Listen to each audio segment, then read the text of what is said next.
It's time for Southern Fried Baseball, presented by College Baseball Central. Hosted by Jake McKeever as he talks everything SEC baseball and more.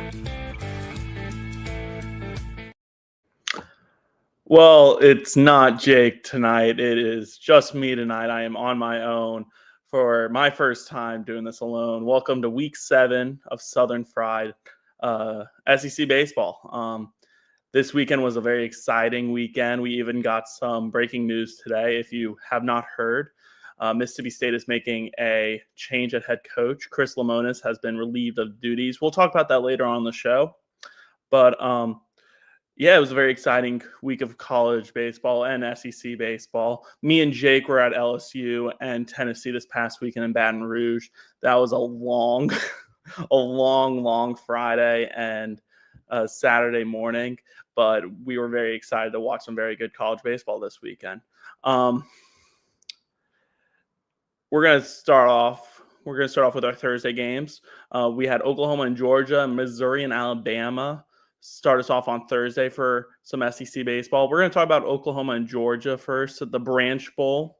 Oklahoma took game 1, 8-6. Georgia took games 2 and 3, 10-9 and 6-3. Game 1, you had Kyson Witherspoon go out there and just absolutely shut down this Georgia lineup.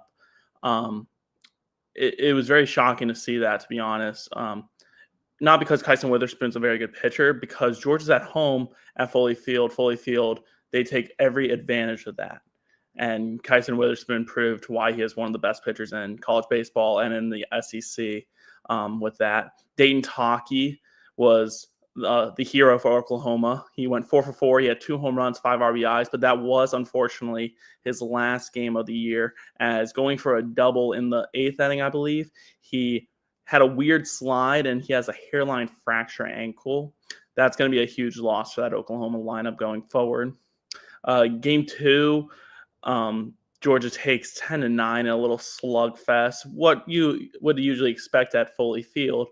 Trey Phelps and Slate Alford were some of the two Georgia heroes. Rylan Zabrowski, he had a little quiet weekend this weekend. He had the 3-run double on Thursday night in the 7th inning, but other than that, he didn't really make any noise. Robbie Burnett had a home run on Sunday, but it was other guys chipping in this Georgia offense this weekend, which is nice to see, because when it comes to the tournament time in the SEC and going to the postseason, you're going to need other guys other than Rylan Zabrowski and Slate Alford go and get you runs.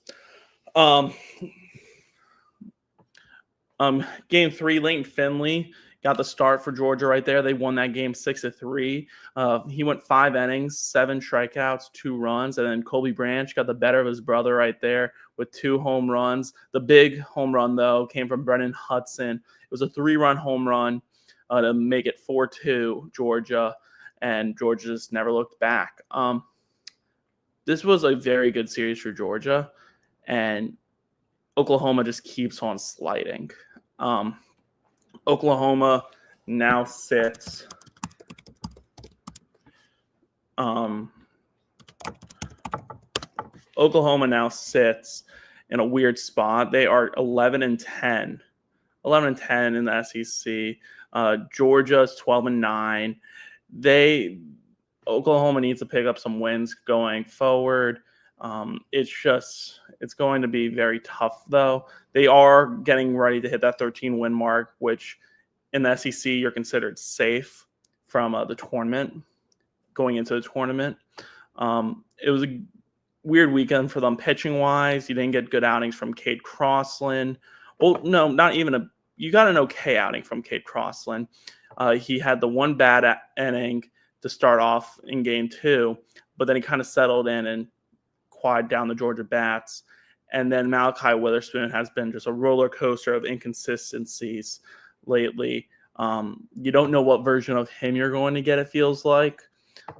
Then Georgia, it feels like pitching has been getting better, but Dean Curley, he wasn't good on Thursday. But then you get better starts and outings from Smith and Finley, and then the bullpen was much better than it has been late. I think Wes Johnson is starting to figure that out more and more as it goes. Georgia sits at 12-9. I think they're entering again a national seed for a regional host to get that hosting spot for regional and a super regional. I think they're going to be safe sooner than later because of their schedule coming up. It does favor them. They've already really they've played some of the tougher teams already. They have Missouri this weekend, and Missouri is a mess. Then they have Alabama at Alabama, and then they end off with Texas A&M at home. That Texas A&M series is going to be a very big series because I believe A&M is probably going to be most likely ranked by the time. So more and more people. What is this? What is this? Hello, I've come out of retirement. Are you wearing a Mississippi State jersey too? Yes, a little bit of a foreshadowing, if you will. Well, I already dropped the news. That was the first thing I said. I don't know if you watched any of it yet. I did not. So Crystal Monis is officially out as the head baseball coach of Mississippi State, as many are aware. Got a few hot names for those that are tuning into the show. Well, I was talking about Oklahoma and Georgia. Did you already talk about that? I didn't talk about the hot names. I was going to save that for the end. Let's just go ahead and do it now. You want to talk about the Mississippi State jobs? Yes. Okay, so we'll save the rest of the games for a minute. So, yes, Chris Lemonis was fired. Justin Parker will serve as the interim head coach. Some are saying this is kind of an interview for him. He's their pitching coach. He's done an okay job. He did a better job last year, but this year he's kind of really struggled. So I think he's going to be out the door. Yes. So some of the names we have heard, Skylar Meade from Troy. Chris I think that would be my favorite. Yes. Chris Ostrander, Southern Miss, 40-year-old. I don't think that one's very possible, but I'm sure anytime there's a guy who succeeds at a mid-major, you always think he's going to get a job. He just moved his parents to Hattiesburg, so I don't think he's taken that one. Josh Elander from Tennessee. Josh Elander and Nolan Kane seem to always put themselves in these jobs, and neither one of them will ever take it. I don't think either one of them will take this job either, but I'm sure they'll get interviews. Justin Hill down at McNeese, I think he's done a fantastic job. There's been a lot of controversy on if he can take that next jump into be an SEC coach. Let me tell you two others. I got one from someone I've talked to, Cliff Goodwin at East Carolina. Godwin. He's another one who always kind of gets his name into these. Yeah, he always gets his name kind of thrown in there. Fitzgerald and Hobbs are two other names I've heard. Fitzgerald from Kansas. Hobbs is another one. I got a dark horse one that I think would be a really good hire. Dan McDonnell at Louisville. That would be very interesting. He's done a very good job at Louisville. He's done a very good job at Louisville when he wants to be at Louisville, but he spent the last 3 years, I feel like, professing that he doesn't get any help there. Yeah. We can talk about the guys not getting calls. Yes. Obviously, the obvious ones. I haven't seen this one, but Jay Johnson. Yeah. Jim Schlossnagel. He already turned this job down once. Tony Vitello. What? I know. I have seen an edit of Tony Vitello. I think I have a better shot of becoming a proctologist than I think Tony V going to Mississippi State. And then the ones that I've seen people mention that I think will not leave. Wes Johnson at Georgia, he's getting an unreal buyout. They just finished a brand new renovation for him. Yeah. He's getting everything that he wants from an NIL standpoint. He is able to recruit probably one of the most recruiting rich areas in the country in Georgia. Skip Johnson from OU is another one that's not leaving. He has signed an extension through 2029. I don't think Mississippi State has the money to fund a $8 million buyout on top of them what they would pay Wes Johnson. Skip Johnson in a year. Brings me to Nick Mingione. Similar situation where he signed a new contract extension back in September that pays him through 2029. If he goes to Omaha again, it pays him through 2031. Another one where I don't think the buyout is going to be as high. Another one that I think would be a really interesting one is Gary Henderson from Utah. He was the assistant coach. Yeah. After the whole Canizero thing, he took him to Omaha. At the time, he didn't really want to become a head coach. He has since become the Utah head coach. Utah's a really tough place to play. It's not the easiest place to play. Well, the thing is with Utah and like with Godwin at ECU, they're both having down years this year. If you get an opportunity to take the job, you kind of take the job. You go off and you run. I don't think either of them will get offered the job. I think they're shooting for the stars, but they're gonna get knocked down a peg every time, and then we're gonna hear someone that like no one even reports. Like you will be hearing like big names. Like we'll see Mississippi State reporters. We'll see our very own. Doug. The other thing too, I think to keep in mind with a lot of these coaching searches is we saw it last year with A&M that there's a lot of guys that get their name into the ring strictly to get contract extensions. I think that you're going to see a little bit of that. If I am a donor, and obviously, again, it's go with the blank check and get Tony V, make him tell you no. He's going to tell you no. Skylar Meade is who should be at the top of your list to go in and get. Yes, he's done a phenomenal job at Troy, and it's similar recruiting base. I got another one for you that I think would be a really good one. Will Davis down at Lamar. I think that he's done a tremendous job recruiting the area. Yeah. He's a Minary guy. He can recruit the Southeast, I think, extremely, extremely well. He ties into Texas. At LSU. He's phenomenal. He's got that Southern roots in him. He's done a phenomenal job at Lamar this year. They will probably be fighting for that Southland at-large bid. And the second most ones in the country behind Texas, I believe. They can hit the crap out of the ball, and that's something this Mississippi State lacks. It's a hallmark of it. And the other thing too is he has a really great pitching coach in Sean McGrath too as well. Yes, he does. This job will be a little bit interesting because I've seen a few people talk about the trickle down effect in the coaching market. I don't really think there's going to be that much of a trickle down effect. Like when saw stuff for Texas, it was what 7 or 8. Mm-hmm. Because it was A&M to Texas A&M, A&M to Washington to Utah Valley. So it's just, I think that this will be. I also don't think that they're going to make a decision like until the end of the year. That's the other thing. I don't think they're going to move that quick on it. Yeah, and like something we saw Kendall Rogers from D1 Baseball say that he believes that Chris Lemonis deserved to get through the end of the year. Which, like, I agree with part of that because Chris Lemonis won you your first national championship in any school history, like any sports school. But then I saw from a tweet from 6'4 Analytics, I think that's what's going to happen now because he made a great point saying the way the transfer portal works. We talked to a couple coaches this weekend about it, how the transfer portal, like, are they going to move the transfer portal? No, because it only affects 16 teams that are fighting for the super regional in Omaha. And I mean, you have to, if you have like when Jim Schlossnagle left Texas A&M to go to Texas, A&M was completely out on all of the portal guys. Yeah. A bunch of the high school kids, for reference, again, there's never a good time to leave the rivalry, but for reference, like the only people that Texas was able to flip every single A&M recruit because, it's a coaching change. You can enter a portal. But A&M really wasn't afforded the same luxury to try and go in and recruit those people. So you've kind of seen it this year. They had Terrence Keel, whose dad played at A&M. Obviously, he's not flipping.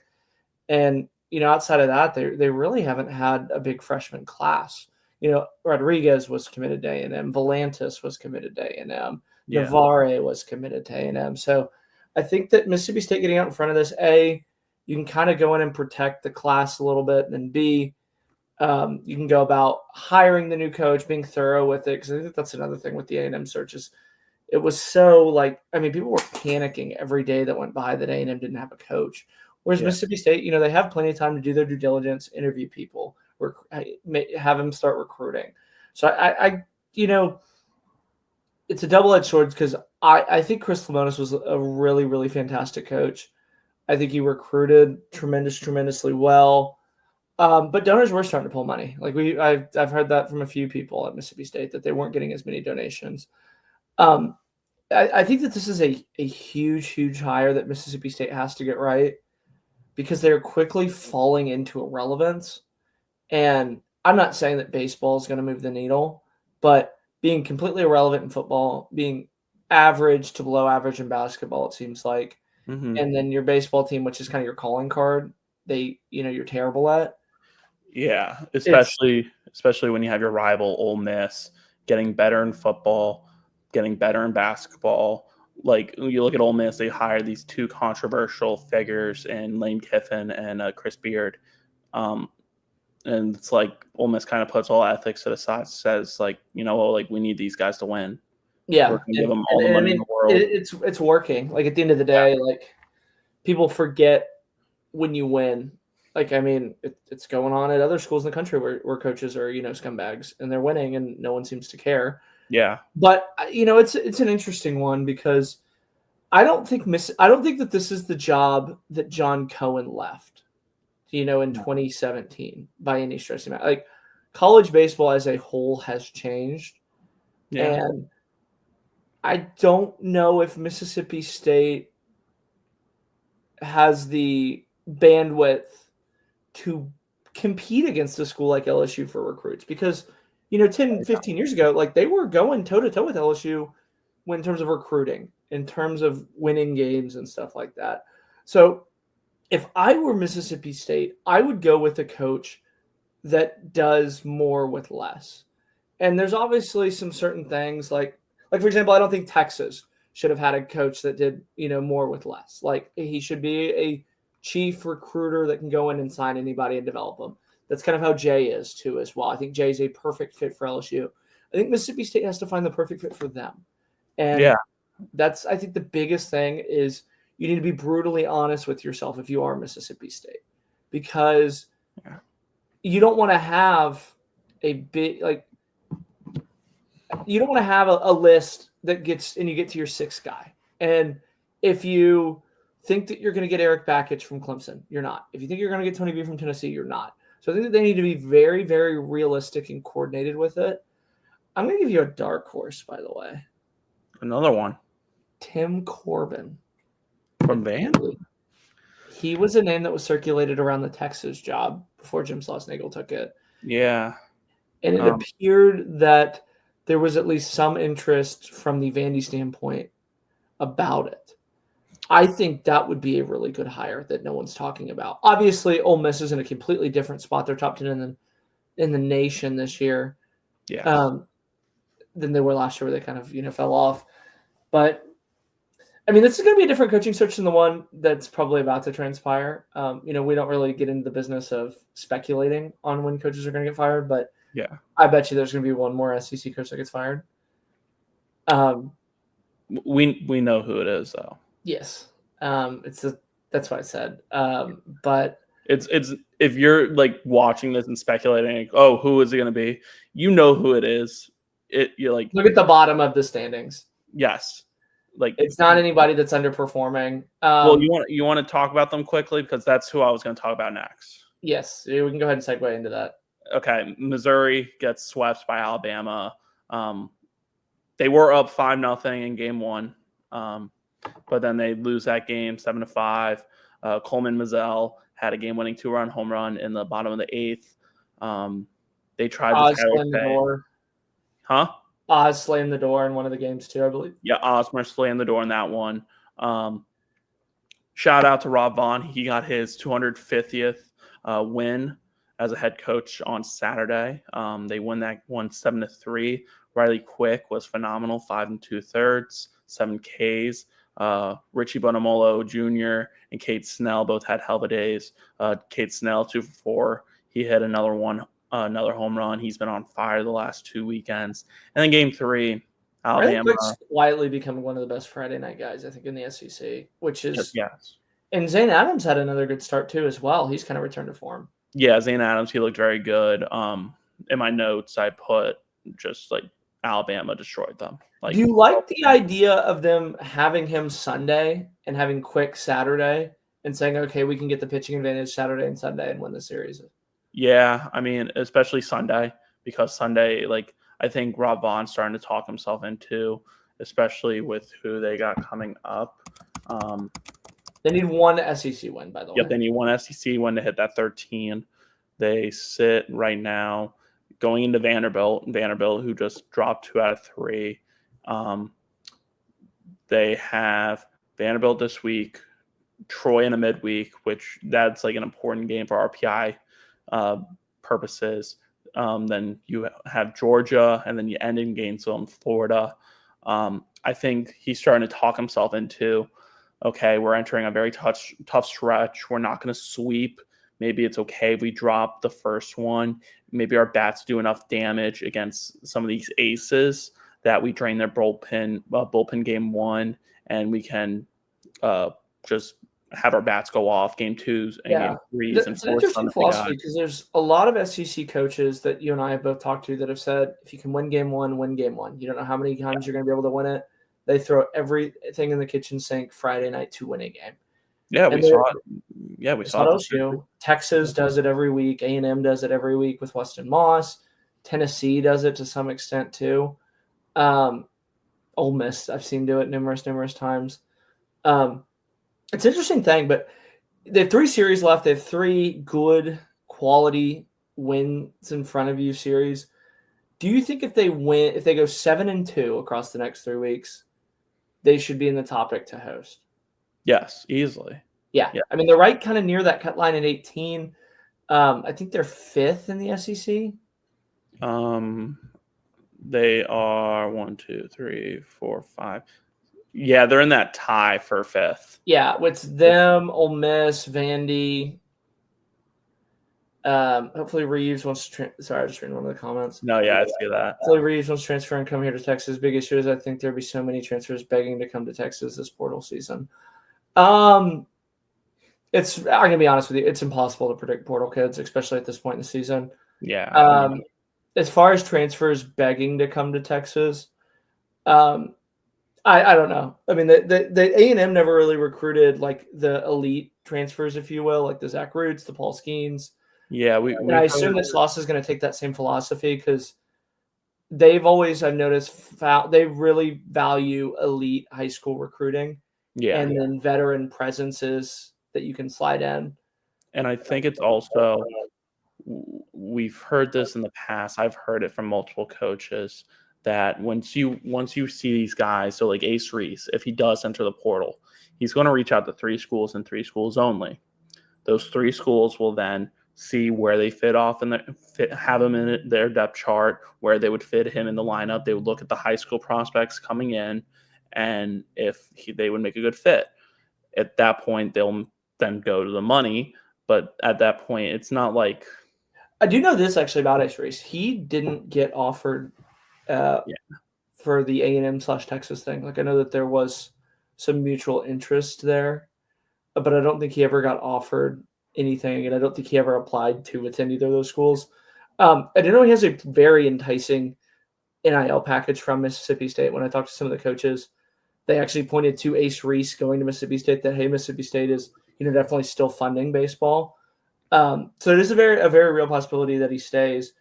I think he's draft eligible though. But I've seen some people say that, like, oh, Ace Reese the first rounder this year. Written out. I think he is a draft eligible. I think so. I mean, if so, he's probably top 100, and he'll be gone if you're top 100. And yeah, we're not seeing money that pulls players out of the draft like that. Maybe freshmen. I think 200K is that kind of mark. I'm talking about from like colleges. We're not going to see colleges throw $200,000 at a college baseball kid. It's different. Yeah. You think? Yeah. I can think of like 15 players off the top of my head. But is this Ace Reese level of baseball players? Yeah. Okay. I think again, I don't know what Ace Reese's number is. I know that there's a kid last year who was a junior draft eligible sophomore that told teams his number, and they didn't hit it, so he went back to that school, and he's still there right now. But we'll move on here to kind of the big one. Which ones did you already talk about? OU Georgia?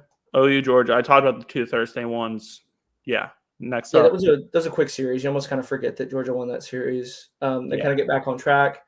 Again, their issue is not Foley or playing at Foley. It's playing away from Foley. Yes. They run into one of the best pitchers in the country, Kyson Witherspoon. Yeah, I mean, I don't know how I feel about Georgia. Like, I feel like they're 27-3 at home and 6-8 on the road. They got swept at Texas. They have an RPI of 2. Do you think the committee holds being so bad on the road against them? No. We've seen this. I feel like we saw it a couple years ago with Florida. But we did see South Carolina. Remember with South Carolina, where South Carolina was bad on the road, and they had to get. They hosted a regional. They kind of bumped them down like 5 or 6 spots. We'll talk about what did you think of the Arkansas-Florida series. This is one that I know that I had to go back and rewatch on Wheels. Arkansas kind of has that sandwich, I think, if you will, where they lose Friday, win Saturday. They've dropped 3 straight series. First time since 2016. They play 1, 2, and where did Kendall have Tennessee? Kendall, he bumped them down to 7, I think. Yeah, or no, 12. Yeah, I did that because they've lost 2 of 3 too as well. Yeah. He bumped them down to 12. Arkansas better figure things out pretty fast. I mean, this is, I think, just a microcosm of all their issues coming to fruition the last few years. And a lot of people said, it was going to be different with this team. It was going to be different with this team. Friday night, Liam Peterson strikes out 13 and goes 6 innings. Clemente was just phenomenal out of the pen for him. 5 2/3 all weekend. I think they brought him in twice, 2 saves, only 1 hit. I'll say this. The issues that we kind of had with Gage Wood, I've noticed they've started to come out with Zach Root, where he's pitching good enough to win, but he's not dominating for a Friday guy. That's the thing. He's not a dominant pitcher. That's why he wasn't the Friday night guy to begin the season. He's a good pitch to contact guy at ECU. He was a good pitch to contact guy. He was dominant in AAC fashion, but not in he's not going to overwhelm you on Friday night. He's got a lot of guys though, because he has that big kind of looping leg kick. Yeah. It's because he's also like a soft tossing lefty. Yeah. Soft tossing lefties are hard to hit. Did this series tell you more about Arkansas, or did it tell you more about Florida? Because again, it told me more about Arkansas. I think the opposite. I think it told me that Florida is kind of for real, that they're staying in the hunt a little bit. I think I've known that about Florida, and I keep on like going back and forth with Florida. With Arkansas, it's like I think pitching. This is like the second straight weekend that's like pitching has been I mean, Gage Wood last week didn't get out of the first inning, and his first outing back. This weekend he was much better. But he was at the back end of the bullpen this weekend. He didn't pitch. Who? Didn't Gage Wood? No, Gage Wood started game 2. It was Wood to Gackle to Alvarez. Yeah, the Wiggins injury I think is the Carson Wiggins injury. Carson Wiggins, one of Arkansas's best reliever. He is probably shut down for at least a week or 2. I really like Jimenez. I think Jimenez pitched pretty good this weekend too. I think it was Jimenez. Yes, he was a start. So here's your question: he was a starter at Oregon State. I know that he's had some arm issues, but do you think about moving him into the starting rotation? I know that's probably a crazy thing because he wasn't even talked about to be in the starting rotation. It feels like Arkansas has a bunch of good long relievers, and they're still trying to figure out who can be that good solidify number 2. Solidify number 2. We saw it twice this weekend from LSU and Tennessee, where a guy goes out and throws 6 shutout innings. Do you think that Arkansas has a pitcher that has the ability to do that? I don't think that they do. I think Gage would when he's fully healthy. Yes. I think Gage would when at full health can be one of the best Friday night guys in the SEC, especially since we haven't seen that from Gabe Gackel this year or Zach Root, it feels like. I think that like game 3, it's just going to have to be like bullpen versus bullpen at this point. Yeah. And I mean, the good news is Arkansas has probably one of the deeper bullpens. Yeah. But it's got to stay healthy. It feels like they've gotten hurt. They've just been bitten by an injury bug left and right. Oh, yeah. They've had it really bad. Just when you think that they can kind of get it going, they take 2 steps back. I think this is a big prove-it weekend for Arkansas. And I'll say this. Arkansas fans probably need to take a little bit of a step back because I've seen a lot of people calling for like DVH's job and stuff like that. DVH and Thompson. Yeah, I don't think – I mean, at what, 2 weeks ago they were leading the SEC by 50 points in batting average? Yeah. They just had a bad weekend. And that happens in the SEC. I mean, it's an anemic place to go down and play at Florida. It's very quiet. It's very dead. But I think the weekend, this wasn't the weekend you want to have a quiet weekend. This is the weekend, especially so you host Texas next week. They sold out every single game, by the way. You go to Baton Rouge, LSU, and then you go to Tennessee. Or, no, you host Tennessee, but at that point, Tennessee might be trying to fight for a national seed. But if Tennessee keeps sliding, they might be fighting for just a hosting spot at that point. Arkansas sits at 14-7 in the SEC. They probably need 6 wins over the next 3 weeks, realistically, to get them home, right? Yeah, it's gonna be tough for them though. They just play such a gauntlet. Especially they already canceled their midweek tomorrow due to inclement weather against Missouri State. Let's move on to the big one, if you will. Texas A&M heads to Austin, loses 3 straight 1-run ball games. They had the runner in scoring position in all 3 games. Dylan Volantis strikes out Terrence Keel back-to-back nights. Then on Sunday, Jason Flores gets pulled extremely, extremely early. Friday night, this is one where you and I actually got to watch this one because of all the weather delays that were going on in Houston. It felt like A&M, when they were on this run, was the aggressor. And this weekend, they reverted back, if they will, to kind of the years under Jim Schlossnagle, where they would finesse, wait you out, and Texas just stepped up to make the bigger plays. They didn't play Michael Early's brand of baseball this weekend, I think is the best way to describe it. No, they did. They kind of bought into the whole, it felt like the atmosphere in Austin kind of got the best of them, if that makes sense. As we saw it on Saturday with Cash getting ejected. They kind of just played outside of their own brand. We've started to see it this last couple of weeks on the road where they go into Arkansas and they go into Tennessee and they just completely stun everyone. Yeah, they're the aggressor. And I felt like they got into a lot of deep counts. They watched a lot of pitches. I saw a lot of A&M fans complaining about the zone Sunday. It felt like the whole weekend. I'm not trying to blame the umps on this, but it did feel like Texas did have a slight edge. But I'll say this. If you were going to rely on the umpire, that is Jim Schlossnagle brand of baseball. That is not Michael Early brand of baseball. Yes, Michael Early is ambush, trust your hitters, do this. Jim Schlossnagle is run up the pinch count. So if you're complaining about the home plate umpire, you're playing Texas's game, if you will. And I think that was the thing, is that A&M kind of played Texas's game, if you will. Yeah, and it stinks because you got a very good quality outing out of all 3 of your starting pitchers. I bet if you told me last week that Ryan Prager kind of just went back to him like his usual self, only gave up 1 run, I would have. Yeah, I would have told you. They must have won, right? They upset Texas with their number 1. And you get Caden Wilson. Caden Wilson was really good out of the bullpen on Friday and Sunday. Weston Moss was dealing with a stomach thing. So I'm not going to say that that's an excuse for the reason that Texas A&M lost. But, he was not his usual self.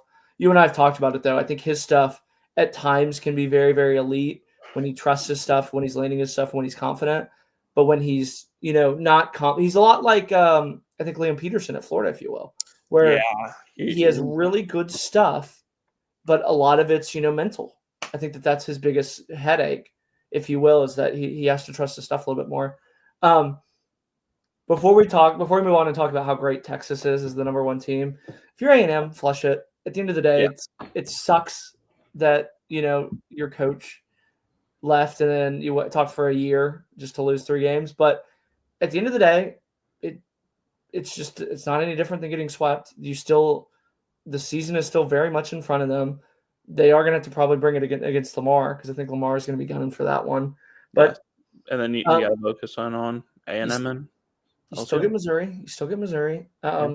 LSU is coming to town red hot after their sweep. They're taking 2 of 3 of Tennessee. But, Texas, what more can you say about them? Yeah, every single thing that Jim Schlossnagle does just works out to perfection. He brings in Duplantier as the second baseman. Has Mendoza DH, Rodriguez to left. And how does Duplantier reward him? He gives him a hit. I think that the perfect encapsulation of how well this weekend went for Texas is Friday night again. Tommy Farmer hits his first home run of the year. Duplantier gets his second hit of SEC play. Those are the runs. Yes. Saturday, Jalen Flores steals third off a missed sign, and they throw the ball away, and he scores. No, he didn't throw it away. The third baseman just missed it. Yeah, and they didn't throw him out. But Schlossnagle said in the postgame that that was a missed sign. He should not have been stealing there, and it works out to perfection for him. And then Sunday, it was just something out of a movie. Yeah. Kimball Schuessler, the kid that was cut by Texas A&M 3 years earlier, if you will, does a 3-6-1 double play to win the game after they bring in a new pitcher. Adrian Rodriguez, who was signed to Texas A&M forever under Jim Schlossnagle, hits the go-ahead home run. Every single thing that can go right for Texas this season has. And I think it's a credit to them as a program. They're so well equipped. They're so well coached. They make adjustments, if you will, that, they're putting themselves into position to where when they need luck, if you will. But I think every team in the country that's won the national championship is going to tell you that a little bit of luck is involved. You got to be in the arena to generate luck. You got to have a run out on second base for him to throw it away. Yeah. They've just gotten very lucky, it feels like, but it's in a good way. Lucky. I know that's probably going to get flagged in a good way. It's like Jim Schlossnagle is like this wizard, and it's just like every possible spell he puts out. It's like, boom, perfect. And yeah, it works out for them. They're going to have a big one up in Arkansas this weekend. I'll be really curious to see the usage of Dylan Volantis for the next month because Spencer's been injured. And it was probably due to, taxing. So it'll be interesting to see how they use Volantis because I'll say this in a non-competitive way. These next 3 weeks mean utterly nothing for Texas. No, Jim Schlossnagle said it yesterday. He 100% thinks they are a lock for the NCAA tournament. And they're allowed to be a host. They're allowed to be a super regional host. Yes, I think they've already locked in top 8. If they go to Arkansas and drop that series, boo-hoo, you're not the number 1 team. No, they can go into Arkansas this week, drop 2 out of 3, and I still think they'll they could get swept and they'd still be the number 1 team in my head. Yes. And that's nothing against the number 2 team, LSU, right now. Texas beat LSU 2 of 3. Yes. Texas. And they have a 6-game lead on them in the SEC. Yes. Texas can clinch technically the SEC if LSU drops a couple this week. And yeah, Texas can clinch the number 1 seed. Yeah, because Arkansas is the other one that's right there with them. Yep. We'll move on to Kentucky, South Carolina, maybe the most irrelevant series in the SEC, if you will. Yeah, I think you and I talked about it Friday because they got rained out and we had forgot about it. They did 2 on Saturday, and then one on Sunday. Kentucky splits on Saturday and then takes the one on Sunday. South Carolina drops to 5-16. Our buddy Logan Crow has it 2 wins plus 2 LSU losses and a Tennessee loss. Yeah, that's really all it is. So 3 wins and 1 LSU loss, and I think this is the most likely. I think they can go in Arkansas and sweep them on the road, but we'll have to do that prediction in here in a little bit. But you almost we go to this Kentucky, like Kentucky moves to 10-11 in the SEC. They're kind of chipping away, if you will, at making it into the tournament. South Carolina sits at 5-16. For all intensive purposes, South Carolina is eliminated from SEC contention. They would have to go 9-0 across the next 3 weeks. They're dead. And you want me to tell you why I know they're dead? Did you see the TikToks? Yes, because they're dancing. Yes. That pissed me off. What would you grade the hiring of Pulmonary? I think I saw a couple tweets this weekend saying Pulmonary should have just stayed retired. I agree. What would you grade it? It's going to be like a D. I don't want to give it an F because, like, I don't think it's been that brutal. I think that this is exactly what you thought was going to happen when they hired Pulmonary. Yeah. I don't really want they might be the first team since I've been doing this show, so it's been 5 years, where they are second to last and not underperforming. Because I feel like every team that's around this like 15 range, like this is exactly what we thought South Carolina was going to be. A team, it's Ethan Petrie and everybody else, but Ethan Petrie can't really play a position. They've had the injury bug. But the other things too, they've just been bad at times. They just forget how to play baseball. Yeah, I mean, they have no power. They have no power. They single you to death. We saw it literally. Nathan Hall singled them to death game 2. Henry Kasmer. Will Tippett did hit a home run, so congrats to him. I mean, Kentucky, I feel like we should be talking more about Kentucky because, I mean, Ben Cleaver, Nate Harris, they had phenomenal outings. Tyler Bells, I think. If Derek Riedell was not if Derek Riedell got drafted, I think Tyler Bell would win. Over Volantis? Oh, that's so tough. But I wish they gave out like a pitcher and then a hitter. But I thought this was crazy because Volantis has 10 saves in the SEC, and the next closest has 5. He literally has double. That's crazy because I think Carson Osmer has 12. 5. No, he has 5 in the SEC. Yeah, he has 12 altogether, but he has 5, and it's because he's also closing out midweeks. But I mean, Tyler Bell, for reference, hitting 319, 6 home runs, 39 RBIs. He's a tremendous fielder. I think he's one of the best fielding shortstops in the SEC. Yeah. He had an on-base streak, I think, that ended the Texas Sunday game, so a few weeks ago. But again, he was hitting. I think it's going to be the first all-SEC freshman since 2016 for Kentucky. Kentucky just continues to be doubted as a quality team, I think, is what it comes down to for me. Yeah, and you got to hit. They quietly can hit. Yeah, you got to give credit to former Mississippi State assistant Nick Mingione. Subtle foreshadowing. Yeah, subtle foreshadowing. You got to give Mingione so much credit. He's done phenomenal there, but he's never leaving. They had the most drafted players off of that roster last year, and they reload in every sense of the word. Luke Lawrence is putting up a great year. He's hitting 290 for them. Yeah. Patrick Herrera, the old man's coming back. Yeah. The pitching staff of Nick McKay and Ben Cleaver has been phenomenal. You didn't know really what you were going to get from those two. Nick McKay being just a geezer, geriatric. He's almost as old as you, as a 6th year. Actually, I think he's older than you. I mean, might be closer to you then. Yeah, he is. He's from the class of 2019. Oh, so man, yeah. Yeah, he's been pitching since he was a 2019 Missouri Valley Freshman of the Year. Old.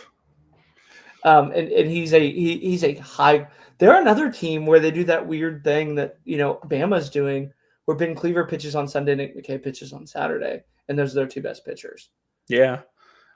Yeah, I think that's because of that's how it's kind of transpired. Because Yeah. Cleaver wasn't in their rotation at the beginning of the year. Yeah, and Nick McKay kind of was their Friday guy, but he kind of struggled. He a little struggled bit. once as And then SEC play. he's found himself in that Saturday role, and they're like, okay, we're rolling with it. Yeah. Kentucky's in a weird team because every part of me, as somebody who follows the SEC, is like, oh yeah, like they're going to be the worst SEC team that makes the tournament. But you watch them play, and it's like, I like that kid. I like that kid. I like that kid. I really like Cleaver on Sunday.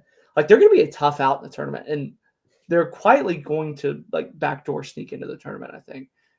Yeah, I don't think they'll be the worst. Oh, yeah.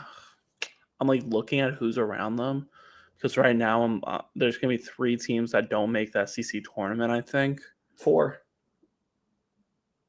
Missouri, South Carolina, Mississippi State. Who else? Because right in front of them is A&M, Florida, Kentucky, Oklahoma. Florida? Maybe three. Yeah. So it's a weird year for the bubble too, as well. Yes, it is. Remember, you got to get to that 13 win, 12. Since the SEC expanded in 2013, there's only been one singular instance where the 12 seed made the NCAA tournament, and that was during the 2021 season with Alabama, where they had a few wins or games get forfeited due to COVID issues. You have to get to 13. Everybody since that has been the case. But we'll move on. I think that's just a pretty light work, if you will, for Kentucky. Just get the win, if you will. Probably the biggest shocker for everybody not named Jake McKeever. The Vanderbilt Commodores traveled to Oxford and took 2 of 3. And dropped 2 of 3 from Ole Miss. They get that Sunday salvage. Boomer-esque, if you will, because they had a very similar situation. I'm going to be honest. I was kind of surprised everybody picked Vandy because Ole Miss was at home. They played really good against Kentucky. They were due for a bounce back, and that's what we got. Me and you were up in the press box Friday. We were talking about our picks. We were talking about the first couple scores that were like happening, and you said to me like, "Yeah, I'm shocked I was the only one that was Ole Miss." And I said to you, "Yeah, I was shocked that everyone went Vanderbilt." Some idiot said that Vanderbilt was going to be a top 15 team being talked about. That guy doesn't know ball, but yeah, Vanderbilt just got exposed. It felt like, or no, they didn't get exposed. It was such like you kind of blanked and they lost. Yes, like that was the thing that was interesting for me. That's what's so funny is Ole Miss is such a rowdy place to go play, but I feel like they're another team where you kind of just like they'll put you to sleep and then you blink and you'll be like, especially with Hunter Elliott. Like, they just don't really put together too many at-bats. He walked 5, pitched 5 innings, 2 hits. I didn't think J.D. Thompson pitched bad, but he also didn't really pitch that good either. Yeah, he pitched okay. It wasn't – He tired in the 5th. I think that they left him in there a little bit too long. He did that thing that Patton's done where Patton just, like, forgets how to pitch in the 5th. Yes. Yeah, and next thing you know, the 7-run 5th inning, you're like, oh, what? Like, Luke Hill, he had another homer. I'm absolutely infatuated with Luke Hill. Hayden Federico had his 3rd leadoff home run. John Pearson's teammate, Hayden Federico? Yes, John Pearson's teammate. Something I did, I tweeted this out. I don't know if any of them have seen it. I have reached out to Ole Miss superfan Barstool Mincy for a comment regarding the Chris Lemonis firing, by the way. That'll be interesting. We did have a question from Logan Crow. Statement. I think there's a real path for 14 teams to make the SEC tournament. State has to go 3-3 versus Ole Miss and Kentucky, both at home. Andrew, I'm going to tell you a story about my freshman year of college when Mississippi State had the number 1 Florida Gators roll into town, and they needed 3 straight wins and another team to lose 3 straight to get to Hoover. And if they got to Hoover, it was basically like, oh, they were a lock for the tournament. And they beat the number 1 team 3 straight. And I think it was Bama lost 3 straight. So State backdoored into the tournament. They end up going to Florida State, and they end up going on a little bit of an Omaha run. Crazy things happen at the dude. When was it? In 2017? Yes, I believe, because that was my freshman year of college. Yeah, 2017. They went 17-3. No, are you sure? Bama went 5-24. Maybe. Am I misremembering it? God. Let me see. It might have been Mississippi State, 15-15, A&M, 13-17. That might have been it. But to go on to Logan's thing. Maybe it was 2018. See, that's the weird thing, because whenever Doug Kyle, one of our Mississippi State contributor. It was 2018. I was mistaken. It was 20. It was my sophomore year. When Doug always talks about Mississippi State, it's like he's confident. He's confident, and it's like they always have Ole Miss's number, and then what happens? They really do. And then what happens Tuesday? They blow a lead against Ole Miss. Yeah, I think it'll be different when you got weekend guys. Hopefully, I mean, yeah, I could see a path to 14, but yeah, Mississippi State needs to. I don't think they punt, because you don't see college team punting unless you're Missouri. But yeah. What are the odds? Give me the odds right now for that Mississippi State makes tournament. Oh, NCAA? Yeah. 30%. What's A&M's? 60. The RPI's there. 40. RPI's in the 40s. 50. I don't. I really think it's 50-50. A&M's going to have to pull a rabbit out of their hat again, I think, to get it. But, I mean, they've shown it. It's such a weird anomaly. But get back to Ole Miss. Cliff Notes, Luke Hill, really good. Hayden Federico, really good. Hunter Elliott. Uttermark. 13 home runs. That's my new hand sign for Uttermark. You know, like you're milking the udders. Maybe that should be their new double celebration. The Sandman, Hunter Elliott. Yeah. Milk 'em. I forgot what summer team that's from, but probably Chatham or something like that. Which I do like LSU's where they're still hitting the Tommy, by the way, which is a great segue into the series that you and I were both at. LSU takes 2 of 3 from Tennessee. Coulda, woulda, shoulda for Tennessee if Dean Curley could have fielded those ground balls. Weird things happen at the box at night. Even weirder things happen at the box after midnight. SEC after dark. SEC after dark. What was it? Rally Toss'em? Rally Toss'em, yeah. If you didn't see my interview with him, please go check out. Yeah, please go check that out. Saturday. We're driving in, and we just see a sign, Rally Toss'em. You think that's the kid? You recognize the kid, too. Yeah. I didn't even recognize the kid. Yeah, I didn't realize I tweeted something out late that night saying, this kid should throw out the first pitch, and I found it right as he walked up. I'm like, oh, yeah, we're not getting – yeah, this is the actual kid. It ended up inspiring the troops, if you will.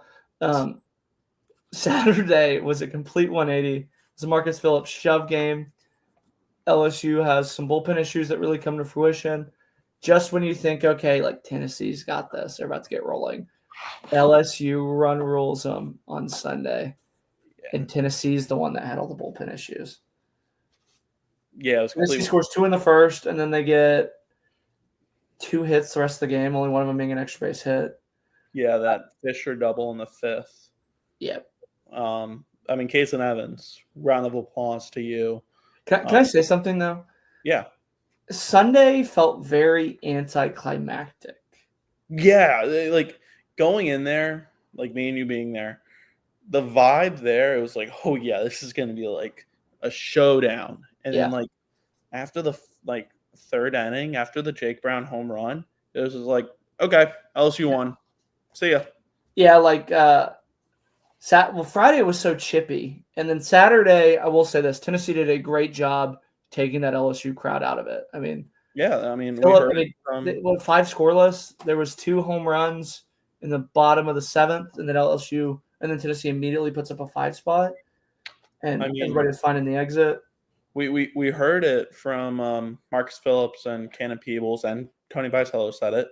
They did a good job of taking it personal and to like take the crowd out. That's the number one thing you got to do at the box. You got to have big innings, draw this crowd away. On Friday night, it's like that bats they were having against Liam Doyle. We heard it from Jay Johnson at his presser Friday night. It's so difficult for him to hit. Jay had a pretty good quote about it too. He said that's the best pitcher that they faced since Rhett Lauder.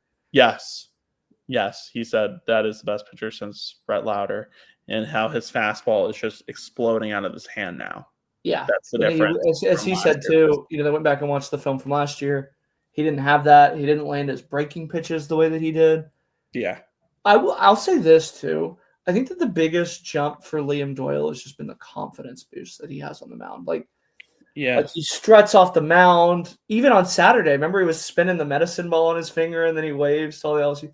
He just has a ton of confidence in himself. I think he's kind of he's brought into this Tennessee brand of being the villain. Yeah.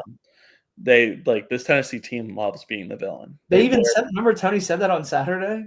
Yeah, Tony and Cannon. Cannon's like, yeah, like we just really embrace being the villain. We love it. They wear black. Yeah. They wear black on Sunday in 95-degree weather. They were trying to be the villain.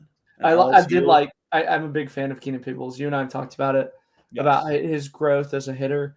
I think that the batting average really hasn't told his whole story. I think he takes a lot of high quality at bats. Yes. And Tony's, I mean, I think Tony said it that you'd probably have to, carry that kid off the field. Yeah. I mean, you talked about it last. We talked about it there about how this kid last year. Big time recruit that comes over from NC State. Yeah. Really heralded, loses the catching job and is kind of like a catcher, DH, and then doesn't play it all in Omaha, doesn't play it all down the stretch. Doesn't run from it, comes back to Tennessee another year. Has looked really good in SEC play. Now he kind of started a little bit slow in the average. Probably isn't where he thinks it should be. But, credit to him for grinding out at-bats. I think that was kind of the big thing, is that Tennessee grinded out a ton of at-bats this weekend against LSU. Ultimately, I don't think it mattered because, and we'll talk about it on Sunday, LSU needed somebody to step up. They didn't have a ton of bullpen guys, if you will, that they trust really. I mean, we saw Chase Shores go out there on Saturday, and Evans and Cowan slammed the door. Just how they drew it up, right? Yeah, I mean, so Jay Johnson told Kaysen on Friday, I guess, that if we get into this spot and we don't use you Friday or Saturday, we're going to start you Sunday. And I wonder if he told Zach Cowan the same thing, because Zach Cowan has starting experience at Wofford. And both of them are very good relievers and pitchers just in general. You saw one of them doing a pitching workout on Saturday.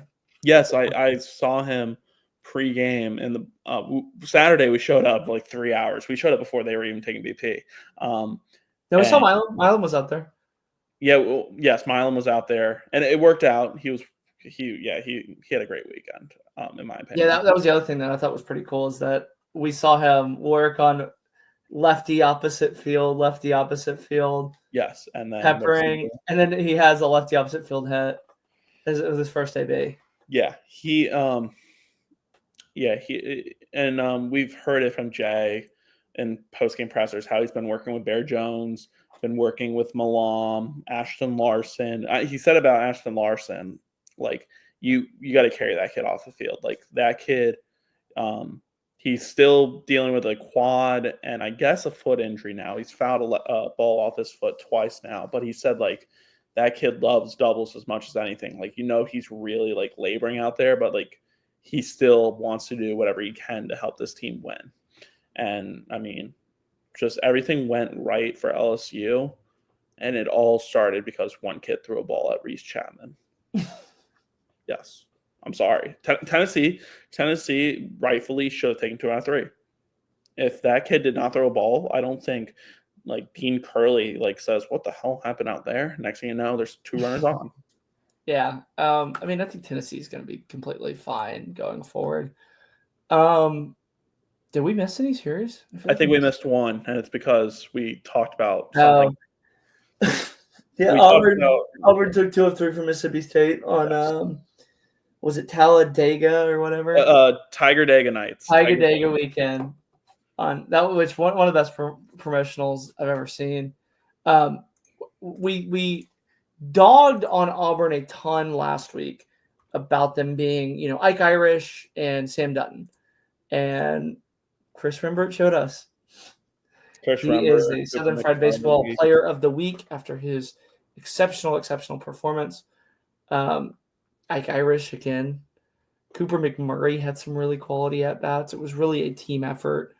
And then they won on Sunday. I think that's kind of been their biggest Achilles heel. Yeah. Is their Sunday's been 1 step forward, 2 steps back, if you will. Yes. I know that the record's pretty good on Sunday, but I wouldn't say that they've thought that they've pitched as well as they've done. And also they've done Chatterton on Saturday. Their Sunday's been roller coasters. Winging a prayer. Yeah. Mississippi State obviously they sit at 3-3, needed to go. Logan had one more. A&M just needs to go 2-4 versus LSU and Georgia. Mizzou giving these bubble teams win down the stretch. I'd be very curious if the committee holds Missouri's RPI against some of these SEC teams. Because against the SEC, but the SEC's never had somebody with first off, our buddy Micah had an interesting stat that since the ACC moved to 24 game schedule, they've never had a winless team. The Pac-12 never had a winless team. The SEC has never had a winless team. The Big 12 has never had a winless team. That this would be the first time in major college baseball that a team has gone winless in conference play. It's going to be the first time the SEC has had a RPI above 150, which I don't see that changing. We've talked to a few teams, a few coaches that have said verbatim they're going to go on 30. They're going to go on 30. Because of how important these wins are going to be. I've talked to a few recruits that are at schools that in your head you would think are way below Missouri, that Missouri said that they wanted them to come, and they told them to kick rocks. Yes. I talked to a SWAC school, and I asked them, would you take 2 out of 3 from Missouri, or take 1 in a midweek? And they said, if we threw our Friday night guy, I have full confidence we can go. It's embarrassing for the league that they allow that to happen. Yeah. Well, Andrew, I believe that is all we have time for here today. Did you want to add anything? I do want to add one more thing. 2 more names just came up for the Mississippi State job. Would you like to hear them? Yes. Since I am wearing LSU gold, it makes sense only for Josh Jordan and Nate Yeski to have their names thrown into the ring. I would like both of those. I'm going to be honest with you. The last time they took an LSU assistant, worked out. I wouldn't say that it worked out, but no comment, but they did win with his players.